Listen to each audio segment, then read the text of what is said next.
Sir ఇప్పుడు మీరు దయతలిసి నాకు మైక్ ఇచ్చారు అధ్యక్ష, అటు నుంచి దబాయించగానే కట్ చేస్తే ఎట్లా అధ్యక్ష?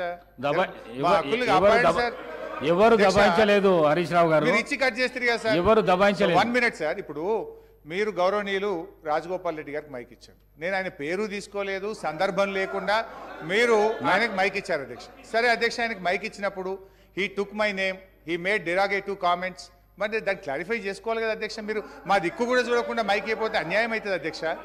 అధ్యక్ష, ఇలా గౌరవనీయులు రాజగోపాల్ రెడ్డి గారు నా పేరు తీసుకొని నా మీద కామెంట్ చేశారు.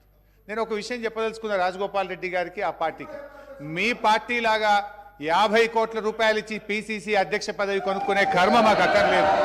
ఇది ఎవరు చెప్పిండ్రు? స్వయంగా కోమటిరెడ్డి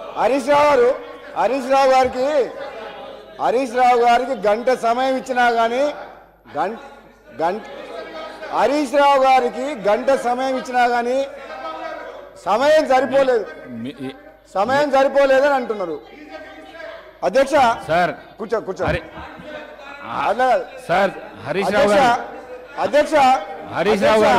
హరీష్ రావు గారు హరీష్ రావు గారికి గంట సమయం ఇచ్చినా ఆయన తృప్తిగా లేరు అధ్యక్ష.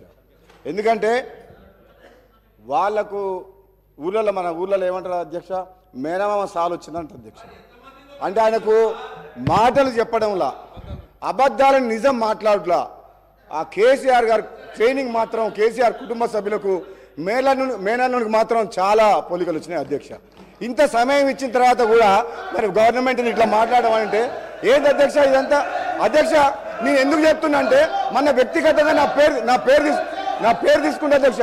వ్యక్తిగతంగా నన్ను ఏమన్నాడు, నేను ప్రసంగానికి అడ్డు తగులితే ఏమన్నాడు, నువ్వు ఎంత మొత్తుకున్నా నీకు మంత్రి పదవి రాదు అని అన్నాడు అధ్యక్ష. సభా సాక్షిగా మైక్లో ఏమన్నాడు, నేను అడ్డుకుంటుంటే నువ్వు లేచి నిలబడితే మంత్రి పదవి రాదు, కూర్చో అన్నాడు అధ్యక్ష. అన్నాడు. నేనేమంటున్నా, నువ్వెన్నేళ్ళు కష్టపడ్డ తర్వాతే కష్టపడ్డ హరీష్ రావు గారు కేసీఆర్ తర్వాత కేటీఆర్ అవుతారు, కానీ నీకు మోసం జరుగుతుంది, కానీ వాళ్ళు ఏం చేయరు నీకు. నువ్వు మాత్రం ఎంత కష్టపడ్డా నిన్ను వాళ్ళు నీకు తండ్రి కొడుకులు వాడుకుంటారు తప్పితే నీకు అక్కడ న్యాయం జరగదు. అధ్యక్ష ఒక్క నిమిషం నాకు కంప్లీట్ అయిపోతుంది. ఒక్క నిమిషం నన్ను ఒక మాట అధ్యక్ష, నాకు క్లారిఫికేషన్ ఇస్తున్నా.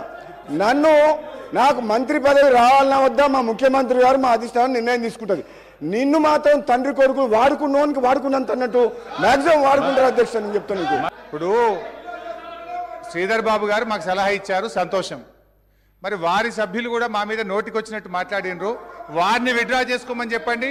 I'm ready to withdraw. ఇంకోటి, ఈ కామెంట్స్ నేను చేసినవి కావు, వాళ్ళ కోమటిరెడ్డి బ్రదర్సే వీడియో ఫుటేజ్ ఉంది, వారి నాయకుడి మీద ఈ రాష్ట్ర కాంగ్రెస్ పార్టీ ఇన్ఛార్జ్ కు 50 కోట్లు ఇచ్చి పిసిసి అధ్యక్షుడు కొనుక్కున్నారని వారు కామెంట్ చేశారు. నేను చేయలే. I'm ready to withdraw my words provided గౌరవనీయులు రాజగోపాల్ రెడ్డి గారు తన వ్యాఖ్యలను ఉపసంహరించుకుంటే నేను ఉపసంహరించుకోవడానికి సిద్ధంగా ఉన్నాను. నేను మన కేటీఆర్ గారు అన్నారు, మన కేటీఆర్ గారు కూడా ఇదే వాడు చేసిన ఒకసారి గౌరవ సభ్యుడు హరీష్ రావు గారికి, మీరు మొన్న కేటీఆర్ గారు కూడా మాట్లాడిన ఆ రోజు నేను హాస్పిటల్ రాలేదు, మీకు మా ఇంటర్నల్ పార్టీ విషయంలో అయిపోయింది ఎప్పుడో పట్టుకొని అదే అది కాదు ఆయన గురించి మాట్లాడలేదు. అదే మీరు ఆల్రెడీ ఒకటి ఇవ్వండి. ఇప్పుడు మా కాంగ్రెస్ పార్టీ నేషనల్ పార్టీ ఒక సిద్ధాంతం, నాయకుని ఎన్నుకున్నాం, ముఖ్యమంత్రి గారు రేవంత్ రెడ్డి గారు ఉన్నారు, ఆయన నాయకత్వంలో ఇలా మంత్రివర్గం ఏర్పడి గవర్నమెంట్ ఏర్పడింది. మీకేం పని లేదా? మీరు ఏం చేసిన 10 ఏళ్లలో ఏ వేగం పెట్టిను, ఎట్లా దోసుకున్నారో ఇలా ప్రజల ముందు బయట పెడుతుంటే మీరు పాటు పట్టుకుంటా. నీకేమైనా ఉంటే 10 ఏళ్లలో నువ్వు ఏం చేసినావు, ఒక ఉద్యోగం ఇచ్చినావా, ఒక ఇల్లు కట్టావా, అది చెప్పకుండా ఎంతసేపు మాట్లాడు. మేము చెప్పాలా మీ బాబు ఎట్లా కొట్లాడుకుంటూ చెప్పాలా? ఆ విషయం ఉన్నప్పుడు అది క్లోజ్ అయిన మ్యాటర్. అది దాన్ని పట్టుకొని ప్రతిరోజు ఈ విధంగా మాట్లాడు. సార్ ఇది సీరియస్ కామెంట్, సీరియస్ గా వార్నింగ్ ఇస్తున్నాను. మరిన్ని వీడియోస్ కోసం ఛానల్ ని సబ్స్క్రైబ్ చేయండి, లేటెస్ట్ అప్డేట్స్ కోసం వాట్సాప్ ఛానల్ ని ఫాలో చేయండి, అండ్ లింక్ డిస్క్రిప్షన్ లో ఉంది.